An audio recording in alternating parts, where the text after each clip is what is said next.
علامہ صاحب اپنا سرفراز صاحب، وہ کمال حسن حضور ہے کہ گمان نقص جہاں نہیں، یہی پھول خار سے دور ہے، یہی شمع ہے کہ دھوان۔ حضور صلی اللہ علیہ وسلم کی طرف اٹھنے والا کوئی غلط لفظ، کوئی ادب سے گرا ہوا لفظ، کوئی آنکھ، کوئی ہاتھ جو اٹھا ہے، امام محمد رضا کی فکر نے اس کو کاٹ کے رکھ دیا۔ اور میں یہ سمجھتا ہوں کہ یہ جو یہ فکر رضا اگر نہ ہوتی، غازی علم الدین شہید نہ ہوتا، غازی عبدالقیوم نہ ہوتا، غازی عامر چیمہ نہ ہوتا، اور بڑے بڑے ممتاز لوگ غازی نہ ہوتے۔ جی بسم اللہ والحمدللہ، شکریہ جناب غازی صاحب۔ آپ نے جو تمہید میں ذکر فرمایا تھا کہ انگریز سامراج نے تیسری چیز جو بر صغیر میں چاہی وہ یہ تھی کہ امت کا قلبی رشتہ، عشق اور محبت کی وابستگی سید عالم صلی اللہ تعالیٰ علیہ وسلم سے ٹوٹ جائے۔ امام احمد رضا کی ساری زندگی کا سب سے بڑا کمال اور اس امت پہ سب سے بڑا احسان یہ ہے کہ احمد رضا نے امت کے دل کا رشتہ بارگاہ رسالت سے ٹوٹنے نہیں دیا۔ غلامی کا تاج جو ہمارے سروں پہ رکھ دیا اس کو کوئی اتار نہیں سک رہا، اب بھی بڑی کوششیں ہوتی ہیں، نہیں اترتا۔ کوئی شک نہیں ہے، وہ کہیں پیغام یوں دیتے ہیں، جیسے ہو ان کے در پہ مٹ جائیے، ناتوانوں کچھ تو ہمت کیجئے، اور کہیں کہتے ہیں با خدا خدا کا یہی ہے در، نہیں کوئی اس میں مفر نہیں اور کوئی مفر مکر، جو وہاں سے ہو یہیں آ کے ہو، جو یہاں نہیں وہ وہاں نہیں۔ سرکار اعلیٰ حضرت رضی اللہ تعالیٰ عنہ کے علوم و فنون پر آپ ہی کے پروگرام میں الحمدللہ 25 سفر کو بھی، شوال کے موقع پر بھی ذکر رضا ہوتا ہے۔ جب ہم ان کو امام اہل سنت کہتے ہیں تو اس کا مطلب یہ ہوا وہ اہل سنت کے امام ہیں، تو ان کی زندگی میں یہ دیکھنے کی ضرورت ہے کہ ان کا خود سنت پہ عمل کیسا تھا۔ ٹھیک، واہ، بہت بڑے عالم ہیں، شک ہی کوئی نہیں، بلکہ علماء کے سردار ہیں، مجدد ہیں، مفسر ہیں، محدث ہیں، فقیہ ہیں، ادیب ہیں، رائٹر ہیں۔ اللہ رب العزت نے بے پناہ خصوصیات سے ان کو نوازا ہوا ہے۔ علم کی اس عروج پر پہنچ کر دیکھنے میں یہ آ رہا ہے کہ جو امام محمد رضا نے پڑھا سر سے لے کر پاؤں تک، وہ عملی تصویر امام محمد رضا کے وجود میں نظر آتی ہے۔ کوئی بات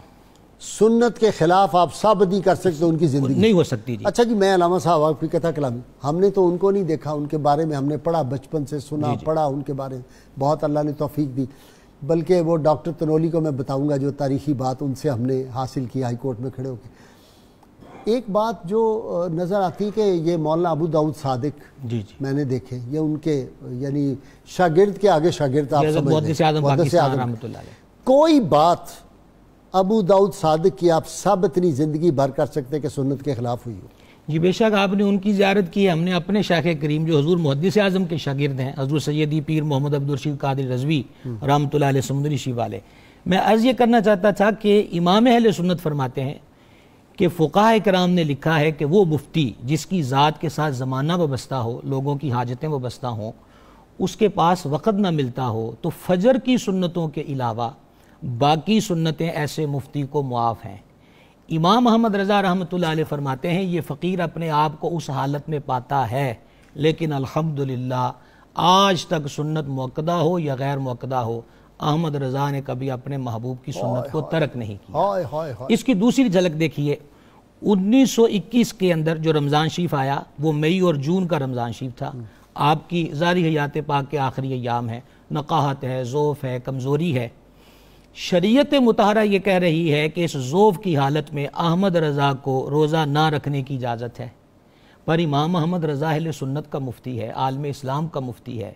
امام اہل سنت رحمۃ اللہ علیہ اپنے لیے آج فتویٰ دینے لگے ہیں، فرمایا کہ میرے پاس سورسز ہیں، وسائل ہیں، میں نینی تال جا کے، وہ ٹھنڈا علاقہ ہے ہند کا